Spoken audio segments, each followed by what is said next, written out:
एक पागल भिखारी। जब बुढ़ापे में अकेला ही रहना है तो औलाद क्यों पैदा करें, उन्हें क्यों काबिल बनाएं जो हमें बुढ़ापे में दर दर के ठोकरें खाने के लिए छोड़ दे। क्यों दुनिया मरती है औलाद के लिए? जरा सोचिए इस विषय पर। थोड़ा समय निकालकर इस कहानी को सुने, जीवन के प्रति एक नया दृष्टिकोण आपको प्राप्त होगा।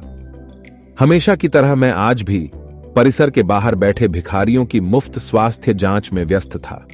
स्वास्थ्य जांच और फिर मुफ्त मिलने वाली दवाओं के लिए सभी भीड़ लगाए कतार में खड़े थे। अनायास सहज ही मेरा ध्यान एक बुजुर्ग की तरफ गया जो करीब ही एक पत्थर पर बैठे हुए थे। सीधी नाक, घुंघराले बाल, निस्तेज आंखें, जिस्म पर सादे लेकिन साफ सुथरे कपड़े। कुछ देर तक उन्हें देखने के बाद मुझे यकीन हो गया कि वो भिखारी नहीं है। उनका दाहिना पैर टखने के पास से कटा हुआ था और करीब ही उनकी बैसाखी रखी थी। फिर मैंने देखा कि आते जाते लोग उन्हें भी कुछ दे रहे थे और वे लेकर रख लेते थे। मैंने सोचा कि मेरा ही अंदाजा गलत था, वो बुजुर्ग भिखारी ही हैं। उत्सुकतावश मैं उनकी तरफ बढ़ा तो कुछ लोगों ने मुझे आवाज लगाई, उसके करीब ना जाएं डॉक्टर साहब, वो बूढ़ा तो पागल है। लेकिन मैं उन आवाजों को नजरअंदाज करता हुआ मैं उनके पास गया। सोचा कि जैसे दूसरों के सामने वे अपना हाथ फैला रहे थे वैसे ही मेरे सामने भी हाथ करेंगे। लेकिन मेरा अंदाज फिर चूक गया। उन्होंने मेरे सामने हाथ नहीं फैलाया। मैं उनसे बोला, बाबा आपको भी कोई शारीरिक परेशानी है क्या?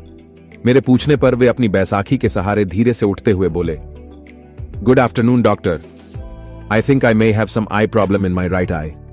इतनी बढ़िया अंग्रेजी सुन मैं अवाक रह गया। फिर मैंने उनकी आंखें देखीं। पका हुआ मोतियाबिंद था उनकी आंखों में। मैंने कहा, मोतियाबिंद है बाबा, ऑपरेशन करना होगा। बुजुर्ग बोले, oh cataract, I had cataract operation in 2022 for my left eye in Ruby hospital. मैंने पूछा, बाबा आप यहां क्या कर रहे हैं? बुजुर्ग, मैं तो यहां रोज ही 2 घंटे भीख मांगता हूं सर। मैं, ठीक है, लेकिन क्यों बाबा? मुझे तो लगता है आप बहुत पढ़े लिखे हैं। बुजुर्ग हंसे और हंसते हुए ही बोले, पढ़े लिखे? मैंने कहा, आप मेरा मजाक उड़ा रहे हैं बाबा। बाबा, oh no doc, why would आई?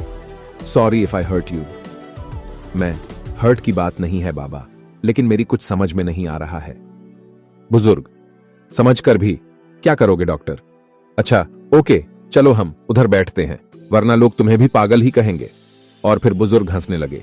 करीब ही एक वीरान टपरी थी। हम दोनों वहीं जाकर बैठ गए। Well doctor, I am mechanical engineer. बुजुर्ग ने अंग्रेजी में ही शुरुआत की। मैं एस्टरिस्क कंपनी में सीनियर मशीन ऑपरेटर था।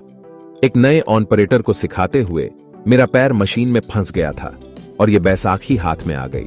कंपनी ने इलाज का सारा खर्चा किया और बाद में कुछ रकम और सौंपी और घर पर बैठा दिया, क्योंकि लंगड़े बैल को कौन काम पर रखता है सर। फिर मैंने उस पैसे से अपना ही एक छोटा सा वर्कशॉप डाला, अच्छा घर लिया। बेटा भी मैकेनिकल इंजीनियर है। वर्कशॉप को आगे बढ़ाकर उसने एक छोटी कंपनी और डाली। मैं चकराया, बोला, बाबा तो फिर आप यहां इस हालत में कैसे? बुजुर्ग, मैं किस्मत का शिकार हूं। बेटे ने अपना बिजनेस बढ़ाने के लिए कंपनी और घर दोनों बेच दिए। बेटे की तरक्की के लिए मैंने भी कुछ नहीं कहा। सब कुछ बेच बांच कर वो अपनी पत्नी और बच्चों के साथ जापान चला गया और हम बुढ़े बुढ़िया यहां रह गए। ऐसा कहकर बाबा हंसने लगे। हंसना भी इतना करुण हो सकता है, यह मैंने पहली बार अनुभव किया। फिर बोला, लेकिन बाबा आपके पास तो इतना हुनर है कि जहां लात मारें वहां पानी निकाल दें। अपने कटे हुए पैर की ओर ताकते बुजुर्ग बोले, लात? कहां और कैसे मारूं, बताओ मुझे। बाबा की बात सुन मैं खुद भी शर्मिंदा हो गया। मुझे खुद बहुत बुरा लगा।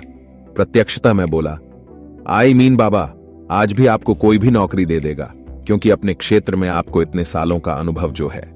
बुजुर्ग, यस डॉक्टर, और इसी वजह से मैं एक वर्कशॉप में काम करता हूं। 8,000 रुपए तनख्वाह मिलती है मुझे। मेरी तो कुछ समझ ही नहीं आ रहा था। मैं बोला, तो फिर आप यहां कैसे? बुजुर्ग, डॉक्टर, बेटे के जाने के बाद मैंने एक चौल में एक टीन की छत वाला घर किराए पर लिया। वहां मैं और मेरी पत्नी रहते हैं। उसे पैरालिसिस है, उठ बैठ भी नहीं सकती। मैं 10 से 5 नौकरी करता हूं। शाम 5 से 7 इधर भीख मांगता हूं और फिर घर जाकर तीनों के लिए खाना बनाता हूं। आश्चर्य से मैंने पूछा, बाबा अभी तो आपने बताया कि घर में आप और आपकी पत्नी हैं, फिर ऐसा क्यों कहा कि तीनों के लिए खाना बनाते हो? बुजुर्ग, डॉक्टर, मेरे बचपन में ही मेरी मां का स्वर्गवास हो गया था। मेरा एक जिगरी दोस्त था, उसकी मां ने अपने बेटे जैसे ही मुझे भी पाला पोसा। 2 साल पहले मेरे उस जिगरी दोस्त का निधन हार्ट अटैक से हो गया तो उसकी 92 साल की मां को मैं अपने साथ अपने घर ले आया। तब से वो भी हमारे साथ ही रहती है। नहीं, मैं अवाक रह गया। इन बाबा का तो खुद का भी हाल बुरा है। पत्नी अपंग है, खुद का एक पांव नहीं, घर बार भी नहीं। जो था वो बेटा बेचकर चला गया और ये आज भी अपने मित्र की मां की देखभाल करते हैं। कैसे जीवट इंसान है ये। कुछ देर बाद मैंने सामान्य स्वर में पूछा, बाबा, बेटा आपको रास्ते पर ले आया, ठोकरें खाने को छोड़ गया, आपको गुस्सा नहीं आता उस पर? बुजुर्ग, नो डॉक्टर, अरे वो सब तो उसी के लिए कमाया था, जो उसी का था उसने ले लिया, इसमें उसकी गलती कहां है? लेकिन बाबा, मैं बोला, लेने का ये कौन सा तरीका हुआ भला? सब कुछ ले लिया, ये तो लूट हुई।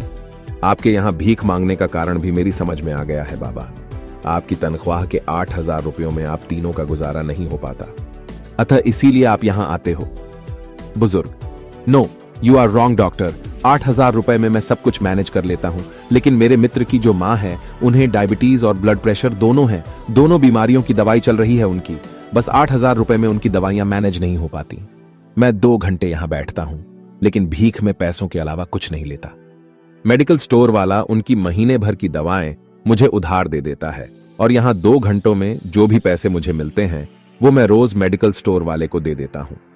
मैंने अपलक उन्हें देखा और सोचा, इन बाबा का खुद का बेटा इन्हें छोड़कर चला गया है और ये खुद किसी और की मां की देखभाल कर रहे हैं।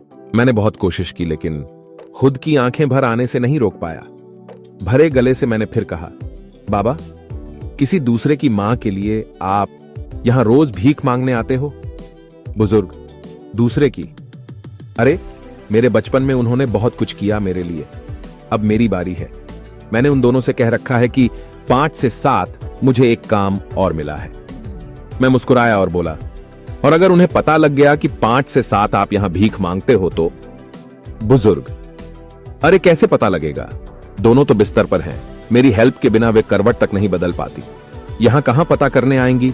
हाँ। बाबा की बात पर मुझे भी हंसी आई, लेकिन मैं उसे छिपा गया और बोला, बाबा, अगर मैं आपकी मां जी को अपनी तरफ से नियमित दवाएं दूं तो ठीक रहेगा ना?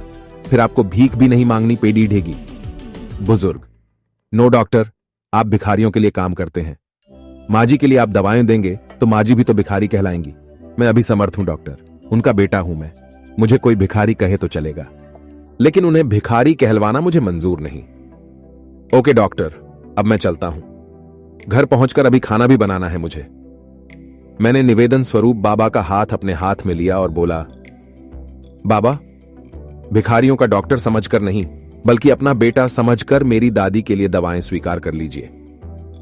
अपना हाथ छुड़ाकर बाबा बोले, डॉक्टर, अब इस रिश्ते में मुझे मत बांधो प्लीज। एक गया है हमें छोड़कर, आज मुझे स्वप्न दिखाकर, कल तुम भी मुझे छोड़ गए तो अब सहन करने की मेरी ताकत नहीं रही। ऐसा कहकर बाबा ने अपनी बैसाखी संभाली और जाने लगे, और जाते हुए अपना एक हाथ मेरे सिर पर रखा और भर भराई ममतामयी आवाज में बोले, अपना ध्यान रखना मेरे बच्चे। शब्दों से तो उन्होंने मेरे द्वारा पेश किए गए रिश्ते को ठुकरा दिया था, लेकिन मेरे सिर पर रखे उनके हाथ के गर्म स्पर्श ने मुझे बताया कि मन से उन्होंने इस रिश्ते को स्वीकारा था। उस पागल कहे जाने वाले मनुष्य के पीठ फेरते ही मेरे हाथ अपने आप प्रणाम की मुद्रा में उनके लिए जुड़ गए। हमसे भी अधिक दुखी, अधिक विपरीत परिस्थितियों में जीने वाले ऐसे भी लोग हैं। हो सकता है इन्हें देख हमें हमारे दुख कम प्रतीत हों और दुनिया को देखने का हमारा नजरिया बदले। हमेशा अच्छा सोचें, हालात का सामना करें।